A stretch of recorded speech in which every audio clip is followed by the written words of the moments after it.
आपको बताते जाऊं कि हमारे पड़ोसी मुल्क इंडिया ने विजन दिया कि 2024-2025 तक उनका जो डिफेंस एक्सपोर्ट है वो तकरीबन 21,000 करोड़ से तजावुज कर जाएगा। में आज तक पाकिस्तान में यही बताया गया कि इंडिया और पाकिस्तान दो ऐसे कंट्रीज हैं जिनकी आपस में लड़ाई इस वजह से रहती है कि दूसरे कंट्रीज अपने डिफेंस इक्विपमेंट्स इंडिया और पाकिस्तान को सेल करते हैं। लेकिन अब खबर के मुताबिक इंडिया ने इस साल 21,000 करोड़ के डिफेंस इक्विपमेंट एक्सपोर्ट किए हैं। पाकिस्तान की पब्लिक से पूछेंगे, बात करेंगे कि अब तो इंडिया अपने डिफेंस इक्विपमेंट्स बनाता नजर आ रहा है और ना सिर्फ बनाता बल्कि एक्सपोर्ट 80 से ज्यादा कंट्रीज को एक्सपोर्ट करता नजर आ रहा है। पाकिस्तान में क्या उस तरीके से एक्सपोर्ट होती नजर आ रही है डिफेंस? क्या कहना चाहेंगे? इंडिया और पाकिस्तान 1947 में एक साथ मार्फे वजूद में आए। हमने 1947 में इंडिया से अलग होकर पाकिस्तान बनाया, लेकिन wherever I went, people not only watched my videos, but many of them brought my books to have them autographed.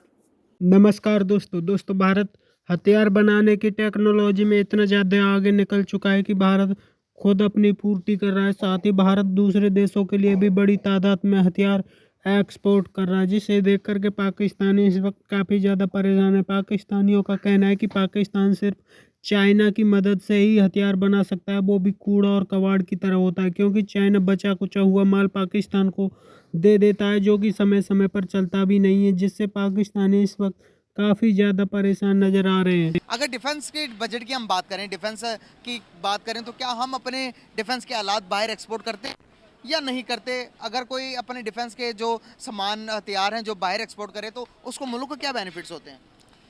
पहले तो ये बात है कि अगर कंपेयर करना है तो बंदा इस तरह करे कि दो कंट्रीज़ के एक जैसे, मतलब जो कंट्रीज़ वगैरह, क्योंकि अगर हम देख लें इंडिया वाले हमसे भी बहुत ज़्यादा है, चाहे वो जिस आगे हैं, मतलब एक्सपोर्ट में, चाहे एक्सपोर्ट में हो, इंपोर्ट में। बाकी उनकी इकानमी नहीं है, उनकी काफ़ी ज़्यादा वो है, हमसे ज़्यादा स्ट्रांग है। बाकी जहाँ तक एक्सपोर्ट की बात है डिफेंस की, वो करनी चाहिए और जितनी कोशिश करनी चाहिए, क्योंकि जब एक्सपोर्ट बढ़ेगी तो तब क्या होगा, हमारी जो रेवेन्यू होगी वो डायरेक्टली या इनडायरेक्टली वो भी बढ़ेगी और इसी तरह ये नहीं हमारी इकानमी पे वो असर डालेगी। और ये ज़रूरी है किसी मुल्क को स्टेबलाइज करने के लिए, उसकी इकानमी को सही तरह चलाने के लिए, उसमें ये ज़रूरी है कि एक्सपोर्ट को ज़्यादा से ज़्यादा किया जाए। क्या कहेंगे कि वो अभी से नहीं भाई, जब से नरेंद्र मोदी उनके प्राइम मिनिस्टर आए हैं उन्होंने मेक इन इंडिया पे काम किया, हमारे पास कोई एक भी लॉयल प्राइम मिनिस्टर आया हमारी हिस्ट्री में अभी तक? क्या कहेंगे कि क्या अगर आया होता तो आज हम भी टक्कर न दे रहे होते बांग्लादेश को, इंडिया को? हमारी इकोनॉमी भी बातें होती थी कि भाई अगर बात करें 70-80s की दहाई के अंदर कि पाकिस्तान जो है वो एशियन टाइगर बनेगा। क्या हम टाइगर बने? यहाँ पर तो हमें भीगी बिल्ली बना दिया भाई दुनिया ने। नहीं, यहाँ पे हमने ये देखना है कि अगर हिस्ट्री में हम जाके देखें, यहाँ पे कोई स्टेबिलिटी नहीं आई, पॉलिटिकल स्टेबिलिटी। जब भी किसी प्राइम मिनिस्टर ने कोशिश की कि यहाँ पे स्टेबिलिटी क्रिएट की जाए, लेकिन वो उन्होंने कोशिश नहीं की। और इसमें हमें सारों को पता है कि इस्टेब्लिशमेंट का ज़्यादा रोल है, डायरेक्टली या वो इनडायरेक्टली हम देख सकते हैं। इसके अगर अगेंस्ट हम इंडिया को देख ले, वहाँ पे बिल्कुल स्टार्ट से जो नेहरू का विजन था वो उन्होंने क्या किया, उन्होंने कोशिश की है, लैंड रिफॉर्म्स लेके आए हैं, बाकी जो रिफॉर्म्स वगैरह थे वो लेके आए हैं, जिसकी वजह से उनका जो वो था, उनके लिए जो रास्ता था वो बिल्कुल खुल सा गया। और इसके अगर हम अपना देख ले, यहाँ पे बिल्कुल सिरे से यहाँ पे पॉलिटिकल स्टेबिलिटी नहीं आए, जिसकी वजह से क्या हुआ, हमारी जो ग्रोथ थी वो रुक गई। और साथ में ये भी कह सकते हैं कि पहले अगर हम देख ले स्टार्ट के 10-15 साल आयुब खान के टाइम था, हमारे वाले कह रहे थे कि पाकिस्तान जो एशियन टाइगर बनेगा, वो तकरीबन 10-12 साल तक हुआ, 15 साल तक चला। लेकिन उसके बाद अगर हम देखें वहाँ पे वो जो स्टेबिलिटी थी वो ज़्यादा सही तरह वो काम करना उसने सही नहीं किया। और पॉलिटिकल इंस्टेबिलिटी की वजह से क्या हुआ, हमारी इकोनॉमी पे, बाकी जो सोशल और इकोनॉमिक सारों पे क्या हुआ, वो असर होना शुरू हुआ। बिल्कुल सही कहा आपने। जिस तरह से आप देख रहे हैं कि हमारे मुल्क और पड़ोसियों मुल्कों को देख रहे हैं, हर एक के साथ हमारे रिलेशन ख़राब ही हैं। अब अफगानिस्तान की बात करें, ईरान की बात करें, इंडिया के साथ तो शुरू से ख़राब रहे। क्या कोई कंट्री अपने लैंड लॉक करके, अपने अदर कंट्रीज़ के साथ वो लड़ाई करके, इधर से जंग करके, क्या किसी ने आज तक तरक्की की है? अगर इंडिया की देखें, हमारे साथ रिलेशन ख़राब है, बाकी किसी के साथ भी ट्रेड बंद नहीं है उसकी। क्या कहेंगे?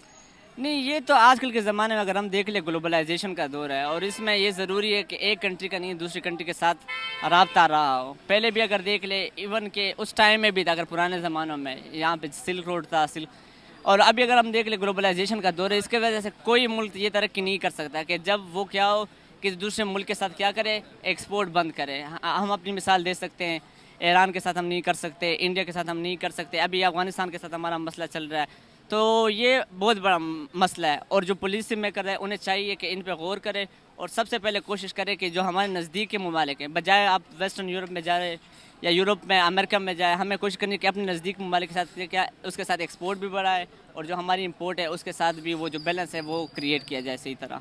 इक्विपमेंट्स की खास तौर पे हमारा बड़ा बजट डिफेंस पे लगता है, जी। तो वो हम क्यों इंपोर्ट करते नजर आ रहे हैं? हम यहाँ पे खुद क्यों नहीं मैन्युफैक्चरिंग कर रहे? इंडिया ने 21,000 करोड़ की एक साल में सिर्फ ये एक्सपोर्ट की है डिफेंस इक्विपमेंट की। देखें, इसमें ना कुछ चीजें स्पेशलाइज्ड हैं, ठीक है, कुछ पाकिस्तान में है, कुछ उनके पास है, हमारे हमसाया मुल्क में। ठीक है, ठीक है, जो स्पेशलाइज्ड चीजें हैं ना वो वर्ल्ड में कहीं भी नहीं है।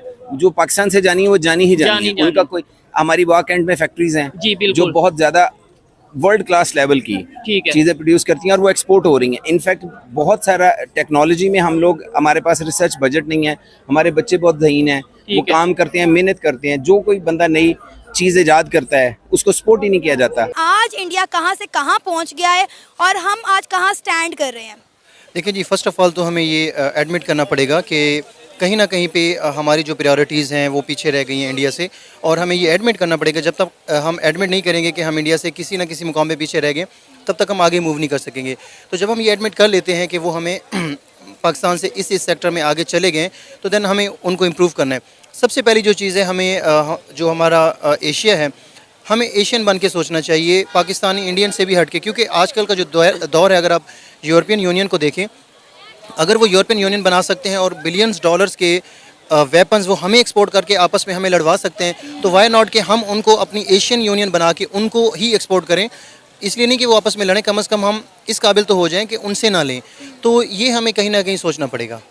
अब आप ये देखें ना कि इंडिया अपने मुल्क में सुई से लेके मिसाइल तक खुद बना रहा है। और अगर हम ये ब्राह्मोस मिसाइल की बात करें तो ये वही मिसाइल है जो आज से कुछ साल पहले मियाँ चन्नू के मुकाम पर इंडिया की जानिब से मिस फायर हो गया था। और ये इंडिया और रशिया की जो है कंबाइंड टेक्नोलॉजी है।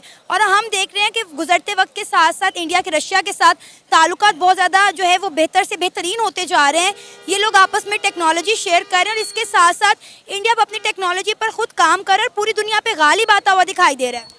जहाँ तक बात है वेपन्स की और डिफेंस इंडस्ट्री की, तो अल्हम्दुलिल्लाह पाकिस्तान की इंडस्ट्री भी बहुत बड़ी है। लेकिन बात यह है कि हमने उसको किस तरह से दुनिया को प्रेजेंट करना है। जब हम उस इंडस्ट्री से एक्सपोर्ट्स निकाल के दुनिया को प्रेजेंट करेंगे, उसके लिए हमें पॉलिटिकली बहुत स्ट्रांग होना पड़ेगा। जो वर्ल्ड पॉलिटिकल मैप है, हम उसको वहाँ पर हम लैग कर रहे हैं कि क्या हम वहाँ पर दुनिया के ममालिक के साथ हमारे ताल्लुकात किस तरह के हैं। जब हमारे दुनिया के ममालिक के साथ ताल्लुकात ठीक होंगे तो हमारे पास भी बेचने को बहुत कुछ है। लेकिन यही बात मैं आपके आगे कंटिन्यू करना चाहूँगी। आपने कहा कि दूसरे ममालिक के साथ हमारे ताल्लुकात कैसे हैं, ये भी बहुत मैटर करता है। आपको पता है कुछ दिन पहले मेरा ख्याल है सऊदी अरेबिया में डिफेंस शो का इनकाद किया गया था, एहतमाम किया गया था। और इंटरेस्टिंग बात यह है कि इंडिया को इन्वाइट किया गया। इंडिया की ख़वातीन ने जाकर वहाँ पे डिफेंस शो में पार्टिसिपेट किया। इंडिया ने वहाँ पर अपने वेपन जो है पूरी दुनिया को शो किए, जिसके बाद सऊदी अरेबिया ने चाहा कि इंडिया और रशिया की जो कंबाइंड टेक्नोलॉजी है ब्राह्मोस मिसाइल, वो इंडिया जो से ख़रीद ले। अब यही बात है कि सऊदी अरेबिया जो इतने अरसे तक पाकिस्तान को इस डिफेंस शो में इन्वाइट करता रहा, पहली बार ऐसा देखने को मिला कि इंडिया को तो इन्वाइट किया गया, लेकिन उन्होंने एक इस्लामी मुल्क होने के बावजूद पाकिस्तान को इन्वाइट नहीं किया। अब ये सारा जो है ये हमारे ताल्लुकात पर जो है डिपेंड करता है कि हमारे दूसरे मुल्कों के साथ जो है वो रिलेशंस कैसे हैं। देखिए, ये जहाँ तक बात है इस्लामी ममालिक की, तो आप इस बात को मेक श्योर करें कि किसी भी मुल्क के अपने मफादात होते हैं। जिस हद तक उसको वो मफादात मिल रहे होते हैं ना, तो उसने ये नहीं देखना कि ये मुल्क इस्लामी है या गैर इस्लामी है। आप यकीन करें, पाकिस्तान के अंदर मेरे जो करीबी दोस्त हैं ना, उन्होंने मेरी किताबों को पूरा नहीं पढ़ा। शायद शुरू में 10 सफ़े पढ़ लिए होंगे। यानी हमें पढ़ने का रिवाज ही नहीं है, आदत नहीं है। यहाँ आदत नहीं है। हिंदुस्तान में वीडियो तो लोग देखते ही देखते हैं, किताबें भी पढ़ते हैं और जो डिस्कशन होती है उसका लेवल बड़ा इंटेलिजेंट होता है, क्योंकि लोग अपनी तैयारी से आते हैं। इंडिया की जो कामयाबी है वो 47 में जो उन्होंने एक ख्वाब देखा था, गलत या सही, वो सही मुझे लगता है कि ये एक मुल्क सबके लिए होगा, वो हिंदू हो, मुसलमान हो, सिख हो, कुछ भी हो। और उन्होंने जो रिफॉर्म किए वो प्रोग्रेसिव रिफॉर्म थे। तो दोस्तों, पाकिस्तान का डिफेंस सिस्टम सारा चाइना पर ही डिपेंड करता है। यदि चाइना पाकिस्तान को कुछ दे दे तो पाकिस्तान खरीद लेता है, वरना पाकिस्तान बाहर से खरीदने की औकात भी नहीं है। जिस तरह से भारत बड़ी तादाद में हथियार डेवलप कर रहा है, उसकी पाकिस्तान यूएन में भी भारत की कई बार शिकायत कर चुका है। पाकिस्तान इस वक्त भारत से काफ़ी ज़्यादा परेशान है, क्योंकि भारत जिस तरह से हथियार को डेवलप कर रहा है वैसे वैसे पाकिस्तान के पेट में दर्द ज़्यादा हो रहा है, क्योंकि पाकिस्तान को सिर्फ चाइना ही बचा सकता है। चाइना की टेक्नोलॉजी के जरिए ही पाकिस्तान हथियार बना सकता है। इसके अलावा पाकिस्तान के पास कुछ भी नहीं है। चाइना के हथियार भी पाकिस्तान को समय समय पर धोखा दे जाते हैं। यही कारण है कि जिस तरह से भारत लगातार अपनी एक्सपोर्ट दूसरे देशों में बढ़ा रहा है, उस पर पाकिस्तानी काफ़ी ज़्यादा परेशान है और लगातार दुनिया से यही गुहार लगा रहे हैं कि भारत की लगातार यूएन में भी शिकायत करते हैं कि भारत बड़ी तादाद में हथियार बना रहा है, जो कि पाकिस्तान के लिए काफ़ी ज़्यादा खतरा है। पाकिस्तान इस वक्त